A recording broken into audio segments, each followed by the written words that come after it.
Jim Toth on 680 CJOB. Tell me what your emotions were when you got the call, whether I'm presuming it was last night?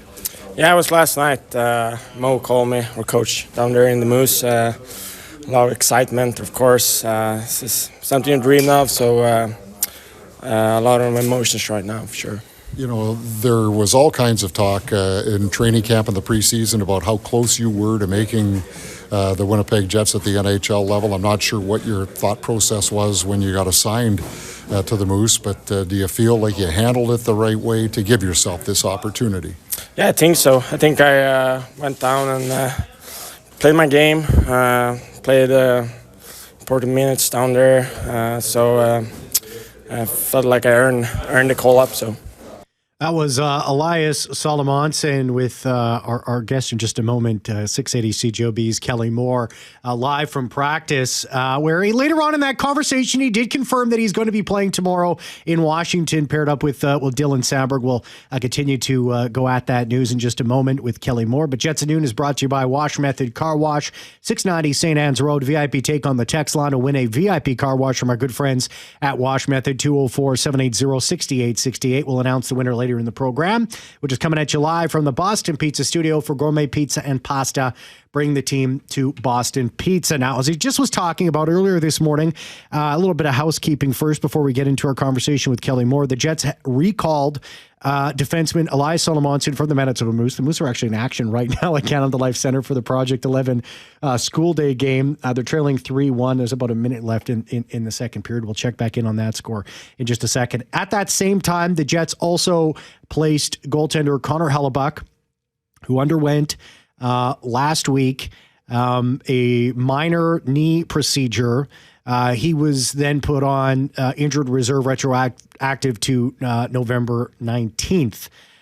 So we'll wait and see there. I mean, the expectation is 4 to 6 weeks, sometime before Christmas or after the New Year. So somewhere in that window of time, the expectation is that we would see Connor Hellebuyck return. Here is the line rushes from practice today. We'll get an update on Neal Pionk in just a second here. Connor, Scheifele, Velarde, Pearson, Nemestikov, and Perfetti, Niederreiter, Lowry, Iafallo, Barron, Taves, and Nyquist on the fourth line. Kulkepke, your extra forward. Morrissey, DeMello, Samberg, as mentioned, with Salomonsson, Stanley, Miller, and then Shen, the extra defenseman, Eric Comrie, and Thomas Milic, your goaltenders. Let's bring CJOB and Jet studio host Kelly Moore onto the show. Hello, Kelly. How are you? I am well, Cam, and I would just say that Taves, Barron, and Nyquist line, you could probably move them up a couple of spots from where they showed up on the rotations. I think that was just in the order that they skated, but that would be the second line. I would say Nemestikov centering Pearson and Perfetti might be closer to what would look like the fourth line going into the game against Washington. Why is that, Kelly, you think? I think you're going to want to have Jonathan Taves in the tougher matchups. Vlad Nemestikov has just gone back to center ice. Scott Arniel explained to us earlier today that he just thought Vladdy wasn't getting enough touches on the puck, playing on the wing. And we saw that against Minnesota after they swapped up the lines and Vlad moved in the middle, just how dynamic he is when he's getting a chance to handle that puck. So they're trying to find a way to get everybody's game going. But Taves and Nyquist have started to show a little bit of chemistry, and it'll be interesting to see if Morgan Barron can fit in there playing on the left side of that line after being at center. On the third line for Adam Lowry while he was out for hip surgery, and then on the fourth line when he returned from an injury of his own. Injuries aside, all that, Kelly, how much is it affecting where this team right now is in the standings, is the fact that they have not been able to have a consistent, productive second line? Well, it's a factor, but and also you have to, and I don't want this to sound as an excuse, but Jonathan Taves is playing with an adverse set of challenges that no other second-line center in the National Hockey League is, and that's trying to come back off a 2-year absence. Now, is he getting better? Absolutely. Is he looking like he's starting to show his rhythm? Yes. Is he getting any tangible results at either end of the ice? No. A perfect example was that first goal against Minnesota. He's in the right position as Yakov Trenin is winning that board battle in behind the net, and then he anticipates Trennan's going to rim it up the wall, so he vacates the position that he was at, and then that leaves Danila Urov open for that quick slot snapshot that opened the scoring. So those are the kind of plays that just come with more reps. I think that it's imperative that Jonathan Toews has a better second quarter than the first, and more importantly, I think he will. But it's trying to find people that look comfortable with them. And Vlad Namestnikov and Cole Perfetti, it just simply wasn't working. So they have to try to keep on finding something that's going to get that second line going at both ends of the ice. Well, I was going to say this too, Kelly. I don't want this to sound at an excuse, and you just mentioned it. I mean, how many different line mates has he played with too as well over this period of time? 3 goals, 5 assists over 21 games. I want to talk about Elias Salomonsson. And you asked this of Scott Arniel too, and it was going to be the first thing that I asked you when we talked about him. No easing into the NHL for him, it seems, paired with Dylan Samberg. Yeah, and Scott tempered that a little bit with, well, we'll see how things go. And just to add more to that particular situation, Cam, I had a chance to watch Neal Pionk skate on his own. I managed to arrive at Hockey for All Center early. I was more going to see if Hayden Fleury was on the ice working on his own, and then I realized, no, that's Neal Pionk. He's a right-hand shot out there, not a lefty. So Neal was moving around pretty well, and then Scott confirmed after the practice today, Scott Arniel did, that it's not as serious as they originally thought. It's a far more favorable outcome. So Neal Pionk is listed as day-to-day. He's going to make the trip. I don't know how many games deep they'll get into it before perhaps he's ready to play. But I don't think we could say, well, Neal Pionk's not going to play on this trip. That would be inaccurate to say based on what Scott Arniel told us and based on the eyeball test. And then as far as Elias Salomonsson, Cam, and I know you'll remember this from training camp, Scott Arniel said that he'd gone to Kevin Cheveldayoff the year before and said, do you think this young guy's ready? When can we get him in the lineup? So Scott Arniel's been waiting for this day, and it'll be really interesting to see how he matches up. You know that the Washington Capitals are going to want to get their number one line out there on the matchup against Samberg and Salomonsson just to test the kid. I think he'll stand up to it okay, but let's just see how that works out. Now, this is another key road trip, 5 games for the Winnipeg Jets, as you just mentioned, starts in Washington, another rematch against Carolina, back-to-back off taking on Nashville, who, of course, has been struggling here, but the Jets have not done well in Nashville, Kelly, as you would know, over the last little bit, then to Buffalo, then to Montreal. It feels like it might almost be crunch time for the Jets. Kelly, how are you feeling about things? Well, I think they have to stay in the hunt for sure. It's way, way too early, especially with the standings as bunched up as they are this year. I know there's that ideology that U.S. Thanksgiving, if you're on the right side of the playoff line, you can exhale. And if you are on the wrong side of the playoff line, then you might gulp once or twice. But I don't think that's the scenario this year, not with how tight it is in the standings. The Jets do have games on hand on most of the teams that are ahead of them in that tightly packed 23 to 27 point range. So a good start to this road trip could certainly change that narrative in a hurry. So I don't know that I would call it crunch time, but they are acutely aware, Cam, that they have not played well enough to put themselves into the conversation as a legitimate contender at this particular point. And that's what they want to work their game back towards. I think it would be foolhardy for them to have even the least sense of panic, and they don't. You can tell just by how the players carry themselves at practice. They accept readily the criticism. They don't get their backs up over it.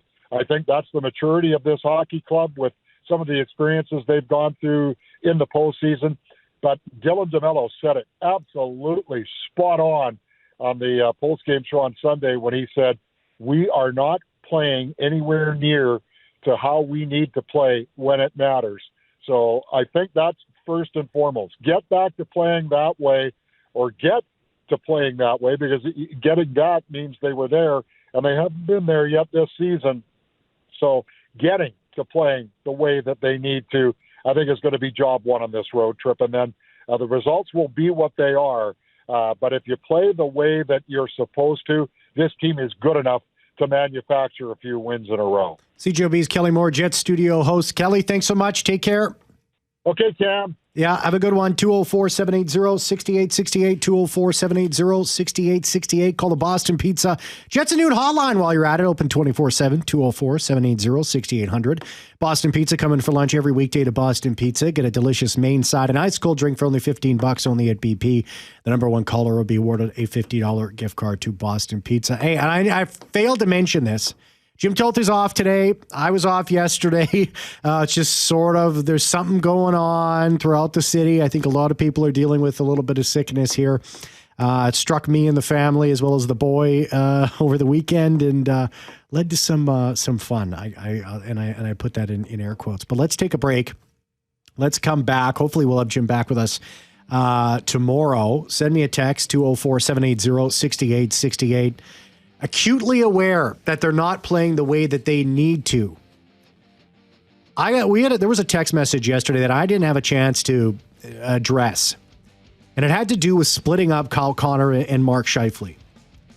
And I want to sort of piggyback on what Kelly was talking about right there, and I want to discuss it, and I want to take it from another angle, because I think some of the things that the Winnipeg Jets and what they're facing right now has a lot to do with the extra frame with overtime. And I dug into this morning, and there are some eye-popping numbers that you're going to want to hear when we come back after 12:30. As well, Kelly also mentioned how tight things are. That's led to not a lot of sellers right now when it comes to trades and participants. I think a lot of teams would like to make a trade. A lot of people suggesting the Winnipeg Jets should be at the top of that list looking to make a trade. 12-9, struggling in certain areas. They would certainly like to change. Well, one of those teams, I'll tell you who it is when we come back. Don't go anywhere. On 680 CJOB. Hey, download the Jets at Noon podcast free now on Apple, Spotify, face-to-face on YouTube, wherever you find your favorite podcast. You can find plenty of Jets Talk episodes and special content exclusively found there, so you can take Jets at Noon wherever you go and whenever you want. So according to several sources, one of those people being Sportsnet's Elliot Friedman, the Vancouver Canucks have let it be known in an effort to get younger, they are willing to listen to offers on veteran players. What does that mean? I'm a little bit more open than I have been into the past that the Winnipeg Jets perhaps making a trade early on.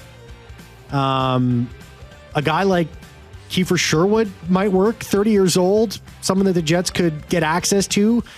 $1.5 million UFA at the end of this year. He's got 12 goals, 16 points over 23 games. Is he a fit? Perhaps, potentially.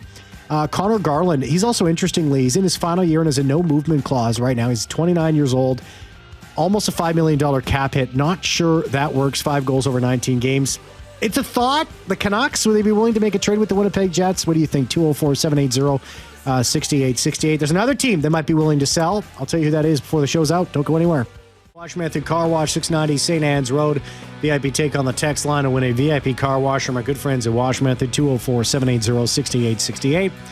We'll announce the winner later in the program, which is coming at you live from the Boston Pizza Studio for gourmet pizza and pasta. Bring the team to Boston Pizza. I'm going to squeeze a couple text messages in from listeners. 204-780-6868. Tim says, hallelujah! The Jets are finally icing their best lineup. Not counting Hellebuck, of course. I guess Tim's excited that Elias Salomonsson has found his way into the lineup. Well, I'm excited to see what he's going to be able to do with Dylan Samberg against the Washington Capitals. The Capitals are a good team. I mean, things are so tight right now. I think they're in the first wildcard spot in the East, but they've won 4 or 5. And they have a dynamic blue line. They're right now leading the NHL with goals from their defensemen and from points. I think they're tied with Colorado right now with points from the blue line. So they're a real offensive team.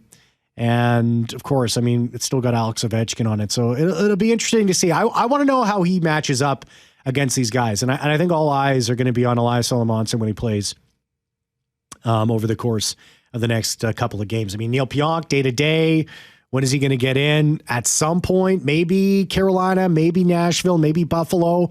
It might depend, and coaches never like to say this, but it might depend on how Salomonsson does, right? And listen, I think everybody wants Salomonsson to come in and just be undeniable. Like, just come in and just be absolutely undeniable. Nope, you're stapled to the right shot, right side now. That's your position. I don't think he's definitely not going to be jumping past Neal Pionk on the depth chart. But is he not open to, passing, Shen, Miller on that right side? I think absolutely. Let's get to some more text messages here. This texter says, I said it since the beginning. The Jets will be the Jets we all know this season. Last year was a one-off, and we had enjoyed it. It's part of Winnipeg sports like the Bombers. The Bombers went to 5 straight Grey Cups. I know that it was a disappointing season last, but I'm not sure what you're saying there. Call it whatever it is. Without Kupari, Ehlers is a big blow. Last season, we had the best 4 lines in the league from top to bottom. Every line knew their roles. Well, I'll agree with you on that last point here, but I won't agree with you on the beginning. Keith the plumber says, Jets not looking too sharp. They'll figure it out. But on the plus side, at least we aren't Toronto. Yeah, last place in the Eastern Conference. Keith S. says, Taves is minus 11 because of who his line mates are.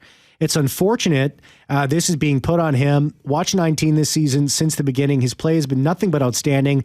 His compete awareness and playmaking ability have been the most consistent. Too bad every player isn't more like Taves. We'll miss your chance. Get your thoughts on the show today. Call the Boston Pizza Jets at Noon hotline. Open 24/7, 204-780-6800. Boston Pizza. Come in for lunch every weekday to Boston Pizza. Get a delicious main side and ice cold drink for only $15 only at BP. The number one caller will be awarded a $50 gift card to Boston Pizza on Friday. So I mentioned there was a text message. And by the way, Jim Toth isn't here today. Hopefully we'll have him back tomorrow if you're wondering and just joining us. I got a text message that I was not able to respond to because I wasn't here yesterday.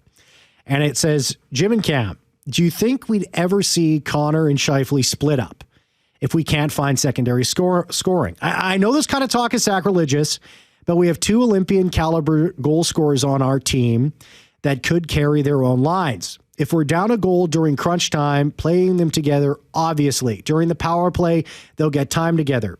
But if we're desperate for offense, it could be a temporary solution. I don't see why it's not worth a try. Thanks, boys. So I'm going to answer that question. But first, I want to play this clip. This is from Scott Arniel when he was asked a very specific question earlier today after practice. Better is this team than its record? You know what? It's funny because the first 10 games we were showing a lot of red, but our record was real good, but it wasn't a recipe that was going to have success for 82 games. Our last 10 games has been way better, and the numbers have really improved offensively.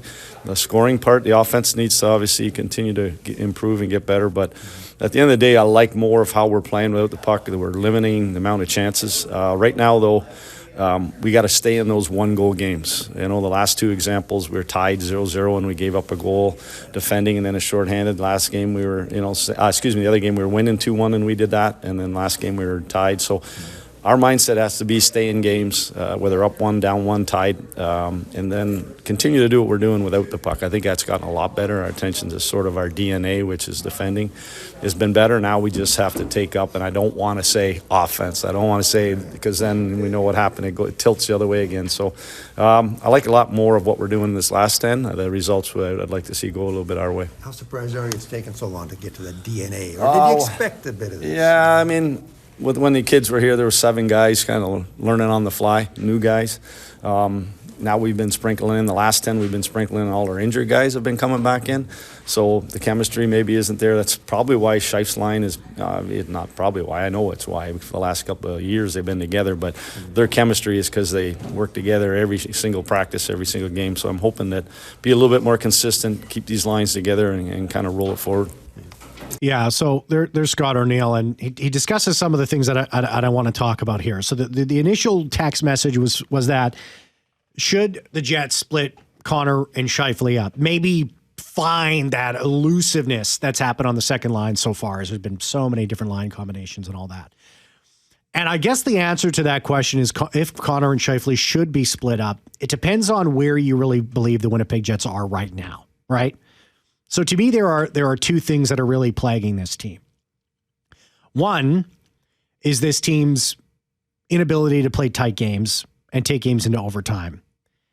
They're losing right now on average by 2 goals, right? So 10-3, they're 10-3 right now when they're scoring first, and they're 2-6 when trailing first.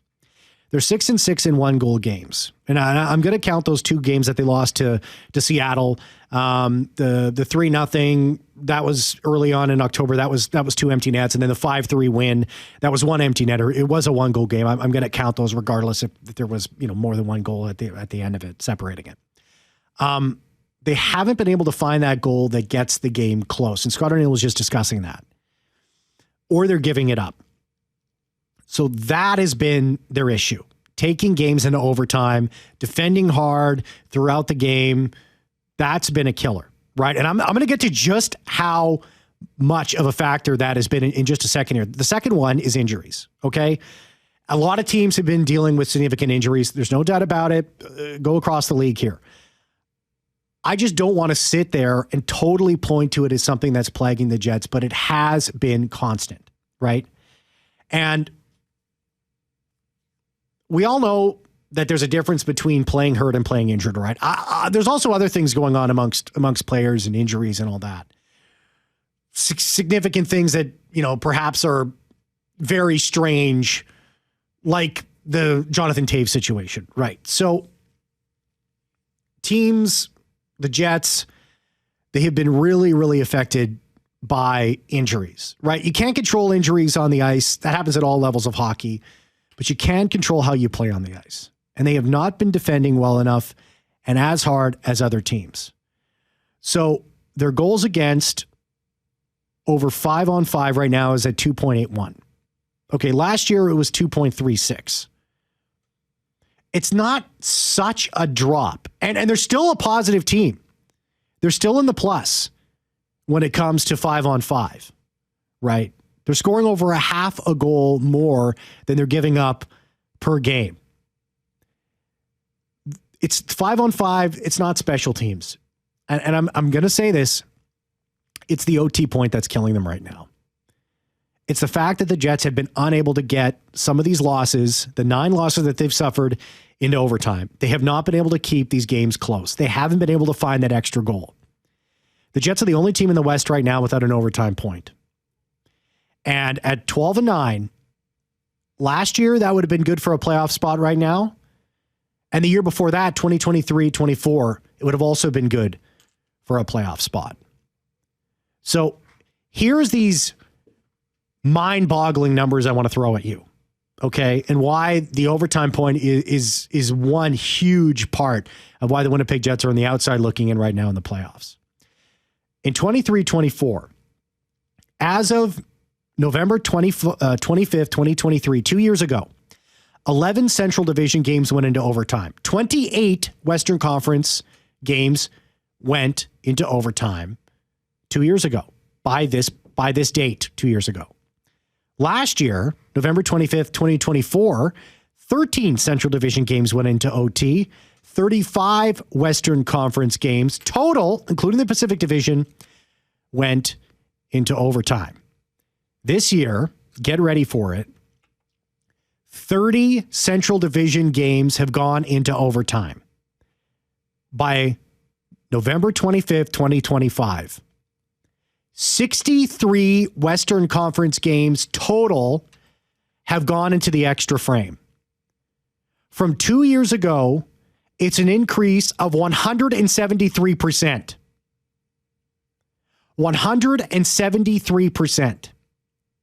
That is how many more games are going into overtime in the Western Conference this year over 2 years ago. Last year, 130%.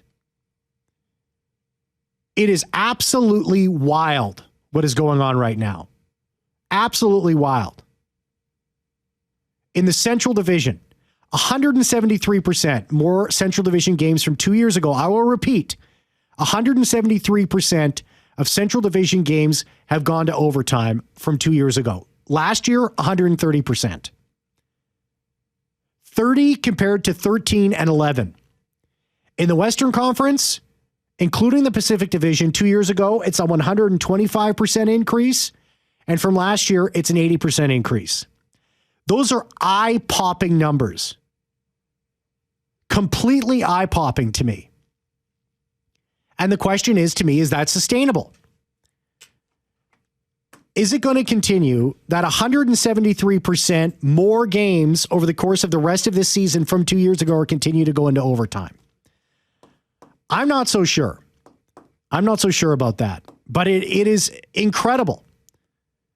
So when you add that extra point and those 3-point games versus those 2-point games, that is having a major factor in the Winnipeg Jets not being in a playoff spot right now. A major factor. Because the Jets are on the complete opposite end of that. They've only been to the overtime twice so far this year. And they've won both those games. That's the thing that's killing them, is the fact that they cannot. It's sustainability over the course of 60 minutes. And when you have so many other teams finding ways into overtime, game after game across the Central Division and the Western Conference, well, there you go. That's why they're not in the playoffs at this moment. 5-on-5, they're still a plus team. 9th in scoring, 13th in goals against. Given the injuries, that's not terrible, honestly. That's not terrible. But it's what Scott Arniel was talking about. It's the sustainability over 60 minutes. It's finding that consistency game in and game out. And those are always things every team in the National Hockey League is always looking to do. But it's so prevalent now in this moment more than any other time because of how many other teams are grabbing that extra point. It's crazy. It's an increase in the Central Division of games going into overtime from 2 years ago, 173%. 130% from last year. 80% last year from the Western Conference. So having said all that, let's go back to that text message. I know it's my really long answer, and I'll remind it for you. I'll read the whole thing again. Jim and Cam, do you think we'd ever see Connor and Scheifele split up if we can't find secondary scoring? Not yet. Scott Arniel also mentioned this. I don't want to mess up the only line that's producing offense right now. I'm not convinced that moving those two players around, and as Scott Arniel talked about chemistry. Moving those two players around, would that fix what is ailing this team right now? Jets need a second line. And I don't think you can guarantee that the Jets would get a second line by separating those two players. And how would that affect the first line? Right? It doesn't necessarily fix the problem. And I'm not willing to risk it right now. I'm more open to looking at other options. Right? So the Jets got to find, if they're going to lose games, which they are, they got to find ways to get into overtime. They got to keep these games tighter. That's what's killing them. They got to get that extra goal. They got to find that extra goal.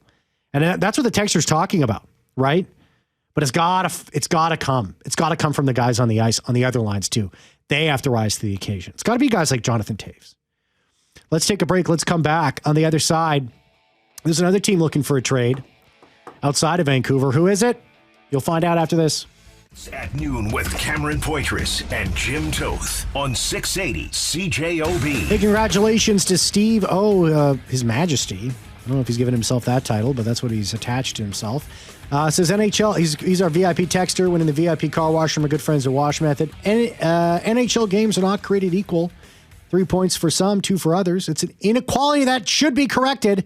However, if the team is good enough to take the game to OT and get the third point, no argument there. So, be big to keep the current point system is there. You're right to highlight the increase in OT games this year. It's very noticeable and impacting the standings in a very big way. Yeah, that's the point I was trying to make. And it's the Winnipeg Jets. And listen, it's the team's failure. And that's not, I don't like to use the word failure necessarily, but that's the word I'm going to use in this instant. It's the Winnipeg Jets' failure to get to overtime and keep games close and find that extra goal when they're down has been a huge factor in why they are where they are right now. And I think it might be the biggest factor, that and injuries. Before we wrap the show up, I wanted to just squeeze this in here. Nashville also looking to make a trade. Barry Trotz, of course, from Dauphin, Manitoba. His last place Preds are gauging veteran trade interests, but they're not considering a coaching change, keeping his support behind Andrew Burnett. But he does say this, quote, to ESPN, you hear this from a lot of teams are looking for a top 6 forward. I have a couple of top 6s, Trotz said. I've talked to their agents. I just want to get a feel for things. If we get this turned around, it'll be fine. If we don't, then maybe they want to say, hey, I'm getting a little older. I want another crack at it. Can we do something? I'm not sure the Winnipeg Jets are going to be looking at the Nashville Predators. Do they have what the Winnipeg Jets want? I mean, the Winnipeg Jets, if they're going to want to get faster, they're going to want maybe some younger guys. The problem is money too, with guys like, Marcia Show and Stamkos and O'Reilly, right? And I don't think they necessarily fix the Jets' issues with speed, right? And within the Central Division, I don't know. But if there is a trade there, I think the Jets would explore it, but I'm not sure necessarily there is. Hey, that's it for me. Hopefully Jim Toth will be back tomorrow, and finally the both of us will be on the same show. Braden Wasco is going to be filling in for Jim on the Jim Toth Show. I'll be back tomorrow, same time. See ya.